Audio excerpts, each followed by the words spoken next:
এখন শীতের দিন, ঠান্ডার দিন, সকালবেলা মানুষ রোদ্রে বসতে চায়, চায় না? বলেন, রোদে যদি সকাল ৮টার সময় কালাইয়ের রুটি হাত পাকা হয় তাহলে কেমন হবে? জি ভাই, খুব মজা হবে।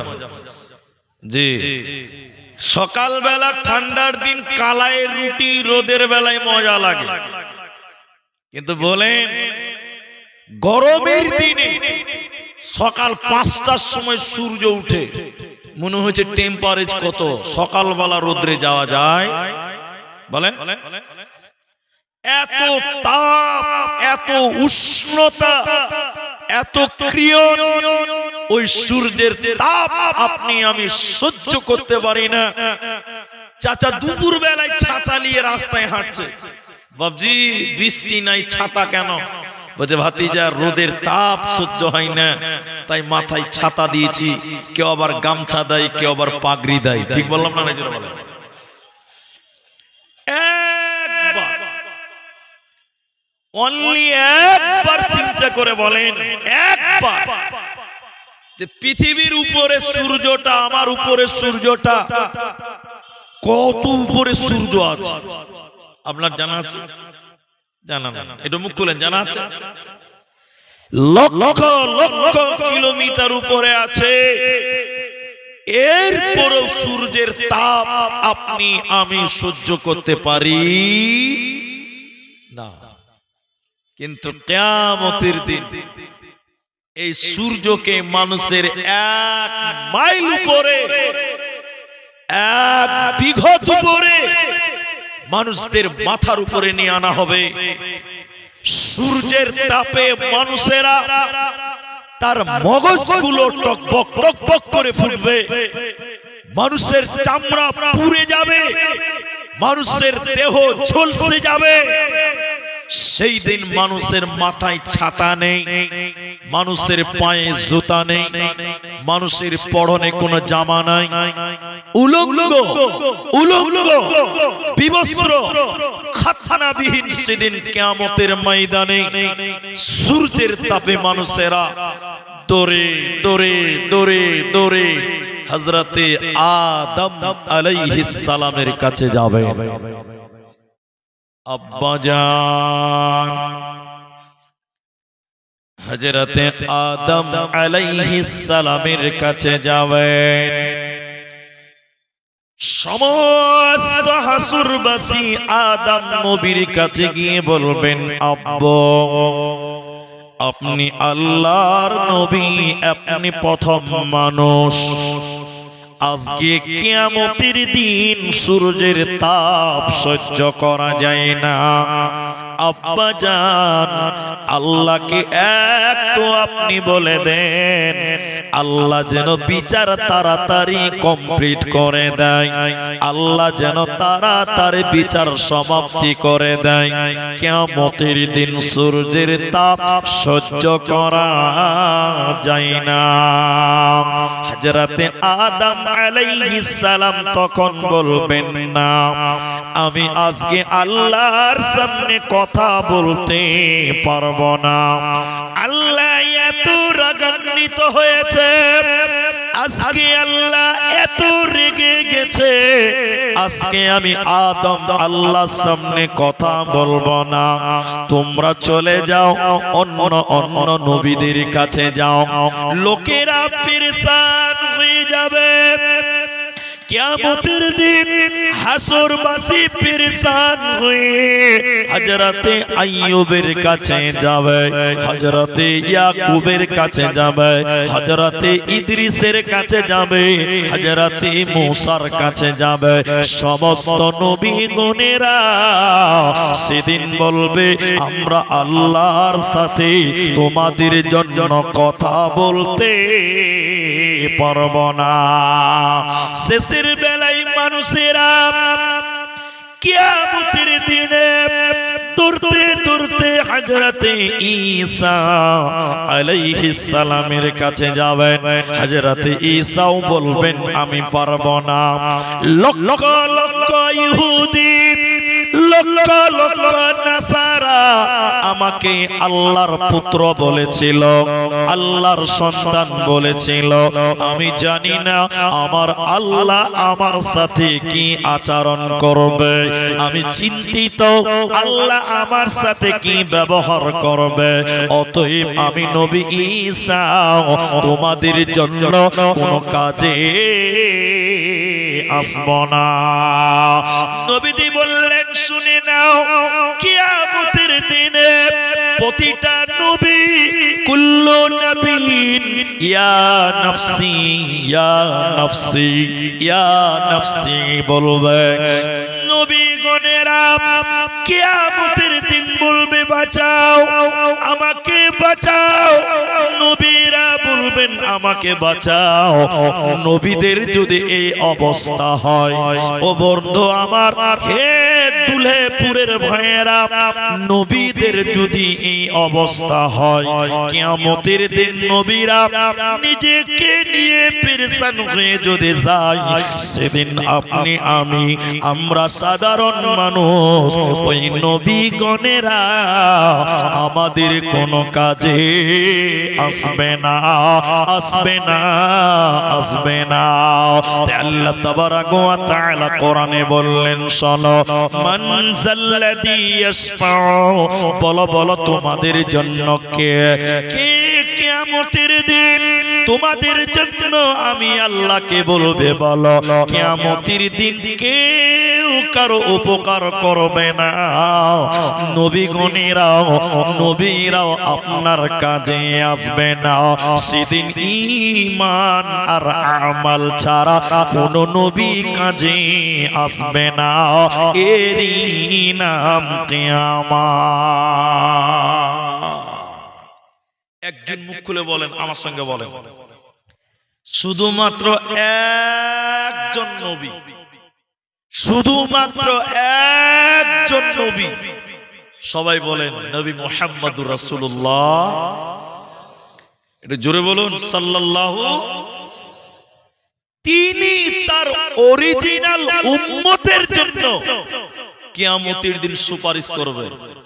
বাকি কোন নবী, কোন রাসূল আপনার আমার জন্য আল্লাহর কাছে কিছু করতে পারবে? বলেন না। কিন্তু নবী মুহাম্মদ পারবে। কিন্তু আমার মনে হয় না যে আমাদের মতন ঈমানদার লোকদের জন্য নবীজি সুপারিশ করবে। আপনার মনে হয়? এই আপনার মনে হয়? মনে হয় না। আমরা ওই কাজটাই করতে ভালোবাসি যেন নবী করতে মানা করেছে। একটু ঠিক কিনা জোরে বলেন।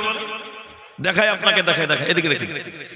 আমাদের নবী বলেছেন, তোমরা মুসলমান দাড়িকে লম্বা করো, মোচকে গোপকে ছোট করো।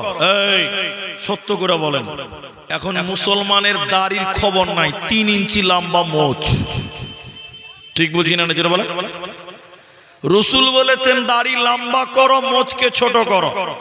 এখনকার মুসলমান মোচকে বড় করছে, দাড়ির কোনো খবরই নাই, উল্টাটা করতে ভালোবাসে। ঠিক বললাম না? জোরে বলেন। রাসূল বলেছেন, আমার দিকে দেখেন, রাসূল বলেছেন পুরুষেরা ফুল প্যান্ট, পায়জামা, লুঙ্গি, জামা, জুব্বা তোমরা টাকনুর উপরে পড়ো। পুরুষ তোমরা টাকনুর উপরে পড়ো, মেয়েরা টাকনুর নিচে পড়ো। আচ্ছা এখন একটু সবাই বলেন, এখন বেশিরভাগ পুরুষেরা টাকনুর নিচে পড়ে না উপরে পড়ে? নিচে পড়ে। তাহলে রাসূল যেটা করতে মানা করেছে আপনি ওইটাই করেন, তাহলে আপনার জন্য নবী সুপারিশ করবে? এরা বাংলা বুঝে না নাকি ভাই? করবে। যে নবী যা বলে তার উল্টাটা আপনি করেন, আপনার জন্য নবী সুপারিশ করবে? এটা কোনদিন হতে পারে? বন্ধুরে আমার, আল্লাহ তাবারাক ওয়া তাআলা কোরআনের ভিতরে বললেন, ওই কিয়ামতের দিনে পৃথিবীর কোনো মানুষ নয়, অন্য কোন নবীও নয়। শুধু তাই নয়, তোমার নিজের ছেলে তোমাকে দেখে পালিয়ে যাবে, তোমার স্ত্রী তোমার কাজে আসবে না, তোমার মা তোমার কাজে আসবে না। আল্লাহ 30 পারা সূরা আবাসার ভিতরে বললেন, ইয়াউমা ইয়াফিরুল মারউ মিন আখি, ওই কিয়ামতের দিনে ভাই ভাইকে দেখে দৌড়ে দৌড়ে দৌড়ে দৌড়ে পালিয়ে যাবে। সেদিন ভাই ভাইয়ের কোনো কাজে আসবে না।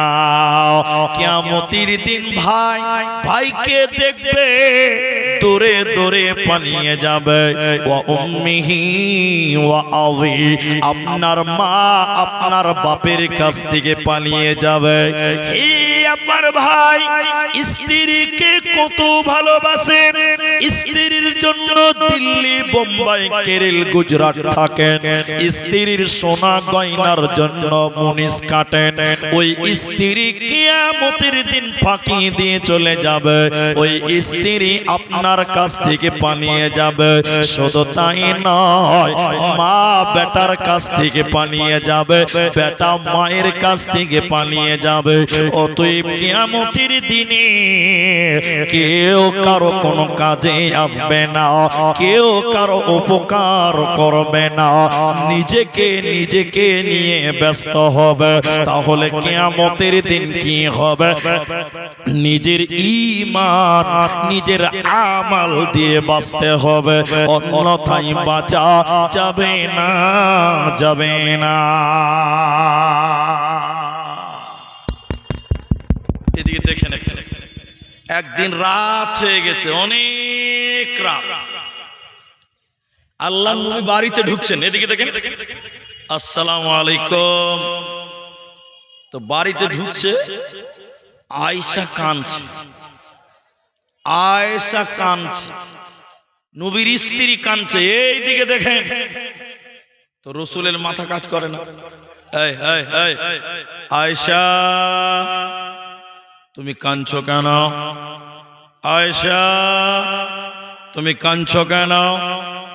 আয়েশা, তোমাকে কে কি বলেছে তার নাম বলো, কে বকলো তার নাম বলো, বিচার করব, বলো কে বকেছে। আয়েশা কাঁদছে কাঁদছে। দেখেন দেখেন দেখেন দেখেন, রাসূল থাকতে না পেরে নিজের শরীরের জামা দিয়ে আয়েশার চোখের পানি মুছছে, এরকম মুছছে আর বলছে, আয়েশা কাঁদছো কেন? আয়েশা কাঁদছো কেন? রাসূল নিজে নিজের জামা দিয়ে আয়েশার চোখের পানি মুছছিলেন আর বারবার জিজ্ঞাসা করলেন, আয়েশা তুমি কাঁদছো কেন? আচ্ছা বলেন, আপনার স্ত্রী কাঁদছে, আপনি বারবার খবর নিচ্ছেন, নিজের জামা দিয়ে চোখের পানি মুছছেন, তাহলে আপনার স্ত্রী কি ভাববে? আমার স্বামী আমাকে অনেক ভালোবাসে। ভাববে কি ভাববে না? বলেন বলেন। আর আপনি জালসা শুনতে এসছেন, এদিকে বাড়িতে যে দেখেন স্ত্রী কাঁদছে, কাঁদছে কেন না? বাড়িতে ভালো লাগে না। তখন আপনার স্ত্রী কি ভাববে? ই মানুষ লয়, ই অমানুষের বাচ্চা আছে। ঠিক বললাম না? জোরে বলে। গরম পানি দিবে, পালে বিষ এনে দিবে, বিষ খেয়ে মরে যায়। রাসূলের বিবি কাঁদছে, বিশ্বনবী বারবার জিজ্ঞাসা করলেন আর চোখের পানি মুছে বলছে, আয়েশা তুমি কাঁদছো কেন? কেন কাঁদছো? কি হয়েছে বলো বলো বলো বলো বলো। দেখেন ভালোবাসা। তা আয়েশা দেখছেন যে বাহ, আমার স্বামী নবীজি আমাকে অনেক ভালোবাসে। তা আয়েশা কাঁদছে কেন ওটা বলবো, একটু বলেন, একটু দমে। আয়েশা এবার বললেন, ইয়া রাসূলুল্লাহ, ইয়া হাবিবাল্লাহ, উসফিয়াল মুজনিমিন রাহমাতুল লিল আলামিন, নবী গো আমি বাড়িতে কেঁদেছি, আমার চোখে পানি। আপনি বারবার জিজ্ঞাসা করলেন, আয়েশা তুমি কাঁদছো কেন? আয়েশা তুমি কাঁদছো কেন? নবী আপনি নিজের জামা দিয়ে চোখের পানি মুছলেন। নবী গো কিয়ামতের দিনে বিচারের দিনে, হাসরের দিনে আমি আয়েশা এইরকম বসে বসে যদি কান্না করি, কিয়ামতের দিন আমি আয়েশা যদি কাঁদি, সেদিন আপনি কি বলবেন? আয়েশা তুমি কাঁদছো কেন? নবী গো দুনিয়াতে কেঁদেছি